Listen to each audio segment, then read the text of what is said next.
السلام عليكم يا حبايبي، عاملين ايه؟ يا رب تكونوا بخير وبصحه جيده وطاعه دايما لله. مطبخ التوفير النهارده الشيف زينب عبد الحميد هنعمل ايه النهارده؟ وجبه في تاني جمعه في رمضان. زي ما حضراتكم شايفين عملنا اللحمه الموزه وورق العنب بالليمون، وادي الشوربه بتاعت اللحمه، وادي الرقاق عملناه جنب منه. يعني وجبه في غايه الجمال. يعني بنوفق الوجبات مع بعضها عشان نعرف نعمل ايه جنب مثلا اللحمه او جنب الاكل. مجرد افكار. زي ما حضراتكم شايفين. تعالوا يا حبايبي نشوف احنا عملنا اللحمه الموزه دي ازاي، وورق العنب والجلاش زي ما حضراتكم شايفين. ورمضان كريم عليكم، وكل سنه وحضراتكم طيبين، وعاد الله عليكم باليمن والبركات. وتعالوا بينا نشوف في الفيديو ده عملنا الوجبه دي ازاي. نبدأ بسم الله، ولا حول ولا قوة إلا بالله، والله أكبر. ألا بذكر الله تطمئن القلوب. ونعطر دايما فمنا بذكر الله، ونصلي على الرسول صلى الله عليه وسلم. ونشوف يا حبايبي هنعمل النهاردة وجبة موزة زي ما حضراتكم شايفين، وهنعمل جنبها ورق عنب. فهنبدأ بسم الله الرحمن الرحيم. أول حاجة هاخد الموزة وروح على النار أشوحها تشويحة حلوة، ونشوف هنسلق. ادينا محضرين ورق العنب زي ما حضراتكم شايفين ومفرزينه بهذا الشكل، يعني بالشكل ده، حاطينه في الفريزر. طبعا بنسهل على نفسنا المهام بتاعه المطبخ عشان شهر رمضان شهر للعباده. زي ما حضراتكم شايفين هننزلها بهذا الشكل، احنا ماسكينها بخله وليمون زي ما حضراتكم شايفين والصغير مع بعضيه، وادي الكميه دي اللي احنا هنعملها. وطبعا الحشو بتاعه عندنا خضره، وعندنا صلصه مصلصينها لان طبعا القوطه غاليه، فاحنا طبعا عاملين حسابنا وشايلين صلصه برده لشهر رمضان، وعاملين حساباتنا وشايلين في الفريزر. وعندنا معلقه ثوم، معلقه فلفل اخضر، ومعلقه شطيطه او فلفل احمر زي ما حضراتكم شايفين. وادي الصلصه بتاعتنا اللي احنا مصلصينها، وادي الزبده اللي هنحط عليها او سمنه او زيت. هنحط عليها شويه زيت عشان خاطر ما تتحرقش وانا بشوح الموزه. وطبعا الرز زي ما حضراتكم شايفين اللي تبع الخلطه بتاعه المحشي. يلا بينا على النار نشوف هنعمل ايه. زي ما حضراتكم شايفين هحط الزبده، وقبل ما اسيح عشان ما تتحرقش هحط لها شويه زيت صغيرين واسيبها تسيح سنه، وببتدي بقى انزل اشوح عليها الموزه. ابتدي بقى احط الموز واشوحها.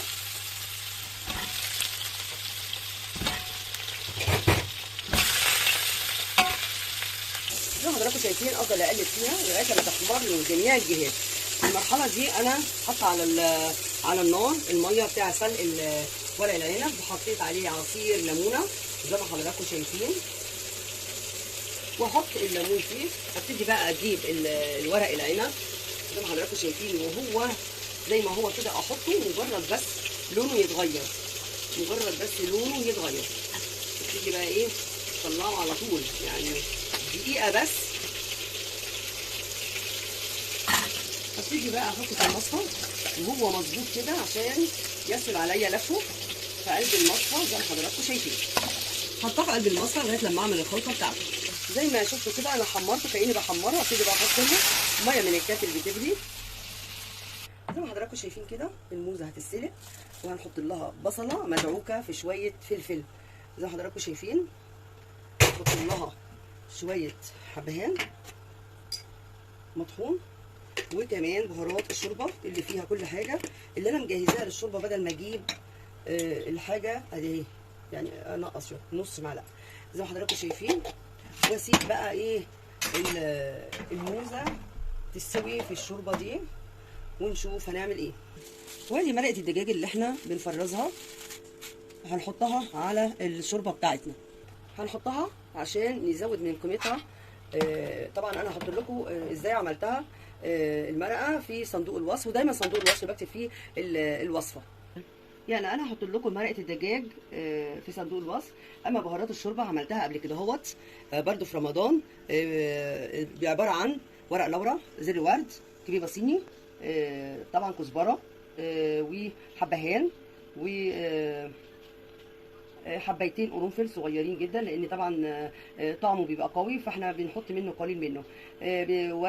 ورق لورا، كل ده بطحنه مع بعضيه مع جوز الطيب. واحده جوز الطيب بدقها نصين في الهون، وبعد كده احطها في الكبه مع المحتويات بتاعتي. يبقى انا كده قلت لكم على محتويات المختصره لبهارات الشوربه. عندي بقى انا عشان اعمل ورق العنب زي ما حضراتكم شايفين بعد ما صفيته بقى برضو بالنظام بتاعه، سلقته بالنظام بتاعه زي ما حضراتكم شايفين. ابتدي بقى اعمل الخلطه بتاعته عقبال ما تستلق اللحمه على النار. عندي رز الكميه اللي انت عايزاها 3 كوبايات زي ما حضراتكم شايفين او 4 كوبايات. عندنا من كل نوع حزمه، او انا بحب الخضره كتيره في المحشي، فانا بعمل من كل حزمه 2. باخدش السيقان، باخد الورق. عندي طبعا بصل مدعوك بفلفل زي ما حضراتكم شايفين ني في ني كده، وادي اللي احنا قلنا عليه برده الفلفل الاخضر والفلفل الاحمر والثوم. فاحنا هنا بقى ايه طبعا، وعندنا الصلصه جاهزه. هنحط ايه الرز من تحت زي ما حضراتكم شايفين، رز مصري، لان طبعا المحشي بنعمله بالرز المصري الاصيل. فطبعا ايه بنغسله وننقيه كويس ونغسله زي ما حضراتكم شايفين، وابتدي بقى ايه احط الخضره عليه. هنحط الخضره بتاعتنا من كل نوع حزمه زي ما بتحبوا. طبعا كل حاجه ني في ني بيبقى طعمها طبعا خطير عن المسبك يعني. وادي الثوم، وادي الفلفل الاخضر، وادي الفلفل الاحمر. عندنا تتبيله المحشي طبعا جاهزه تغنيكي عن اي تجميع يعني تتبيلات. وعندنا على 3 كوبايات وحزمه من كل نوع وبصلايه، والاضافات اللي احنا حاطينها معلقه ملح كبيره مهزوزه زي ما حضراتكم شايفين. ناقص لنا الصلصه طبعا ايه عشان مش عايزه تتفتح، لان طبعا انا عامله لها تعقيم، فهفتحها بالطريقه دي واحط البطرمان متسبك جاهز. طبعا ايه حطيت شويه ميه زي ما حضراتكم شايفين. ابتدي بقى احط اخر حاجه بعد الملح والتوابل، احط شويه زيت للخلطه بتاعتي. كل الحاجات دي على البارد، وابتدي بقى ايه احشي المحشي بتاعي زي ما حضراتكم شايفين. ابتدي اقلب المكونات بتاعتي كلها، يعني انا عامله برطمان دايم يعمل لي ايه طبخه زي ما حضراتكم شايفين. طبعا معلقه البابريكا مهمه جدا جدا، معلقه بابريكا زي ما حضراتكم شايفين كده. وعندنا نعناع نحطه، وادي النعناع الناشف هقطع عليه نعناع، ورق نعناع بس مش عيدان، نعناع اخضر.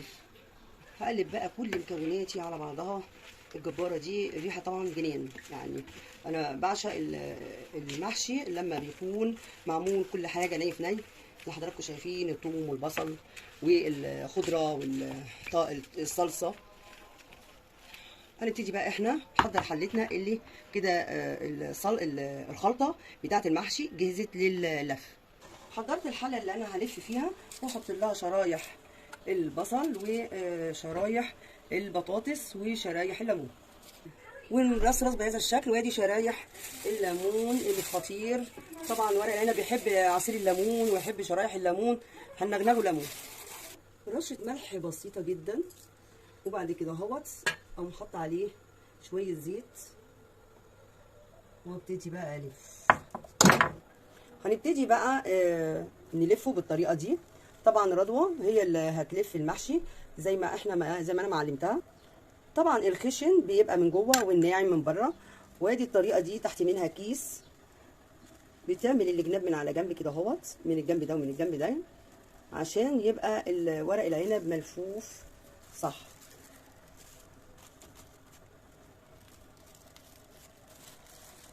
وبتلف زي ما حضراتكم شايفين الكيس لغايه لما بيبقى بالشكل الرائع ده.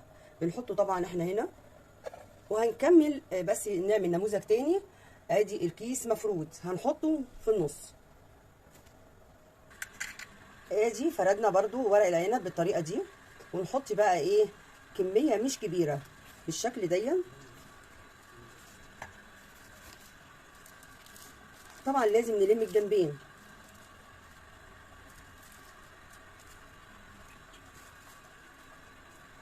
وبعد كده اقوم قافله بالكيس زي ما انتم شايفين. احط الكيس كده، واحط الايد هنا، والايد التانيه بتجر الكيس، يعني ايد ضغطه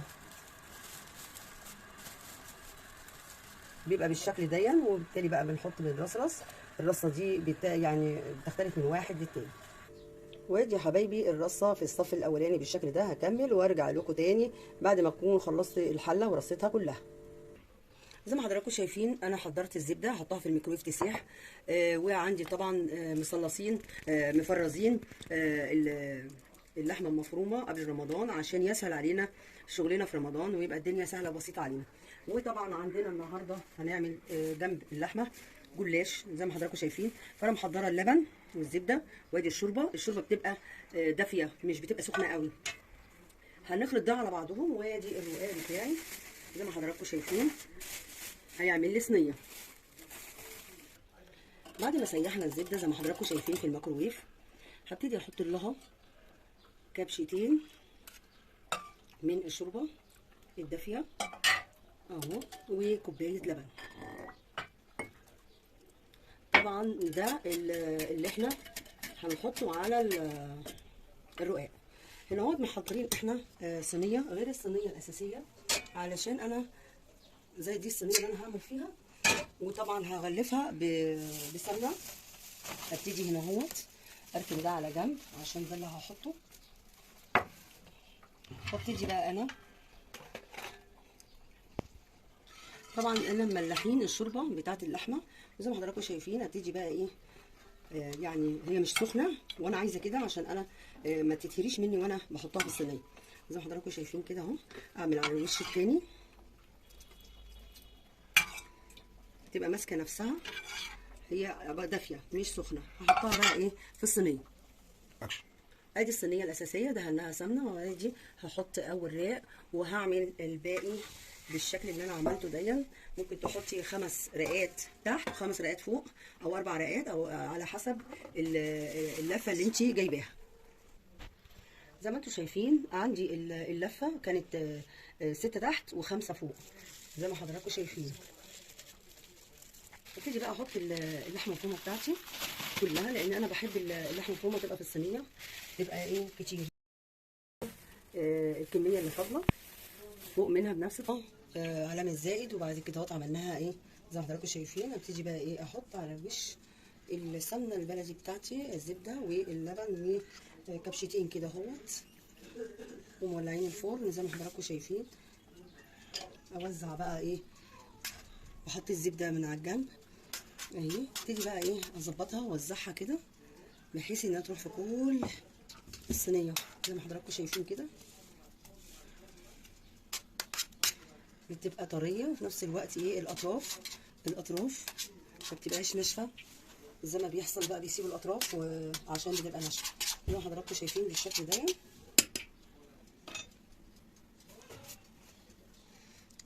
انا قطعتها بس انا بظبط بس التقطيعه بتاعتي اهي.